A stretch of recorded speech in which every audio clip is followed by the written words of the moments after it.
Xavier, donc Jair Bolsonaro a été investi hier, président du Brésil.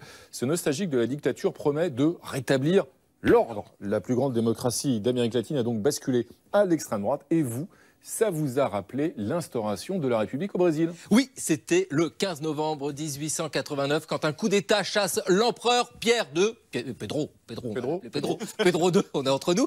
Oui, après 58 ans avoir posé son popotin sur le trône impérial, il part, il prend l'exil, il va en France, justement, et la République est proclamée. Alors, à vrai dire, le coup d'État se passe sans violence, hein.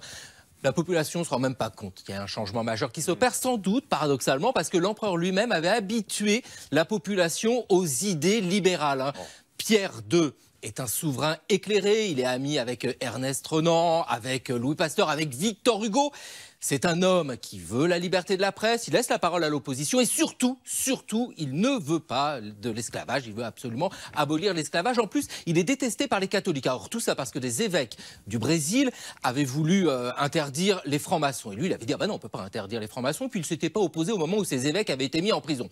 Bref, Pierre II n'est pas un souverain autoritaire, il ne fait rien au moment où les républicains prennent le pouvoir. Mais d'ailleurs, qui sont ces républicains qui, le 15 novembre 1889, à l'hôtel de ville de Rio de Janeiro, proclament la République fédérative des États-Unis du Brésil? Eh bien, ce sont des militaires et des grands propriétaires, oui, qui ont besoin d'esclaves dans leurs plantations de café, dans leurs grandes fermes laitières. Pour vous dire, ils détestent les mesures libérales de l'empereur. En plus, ils veulent de l'ordre. C'est simple.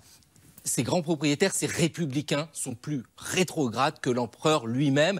C'est Deodoro da Fonseca qui devient le premier président du Brésil. Alors c'est un maréchal, hein, toujours de l'ordre. Et la République est surnommée café comme l'été, une république café au lait, pour bien marquer l'importance de ces grands propriétaires, des planteurs de café et puis des grandes fermes laitières. Mais malgré tout, ce 15 novembre 1889, devant l'hôtel de ville de Rio de Janeiro, la foule entonne la Marseillaise. La Marseillaise en brésilien, qu'est-ce que ça peut donner? Eh bien, tentative de réponse avec Luis Rego.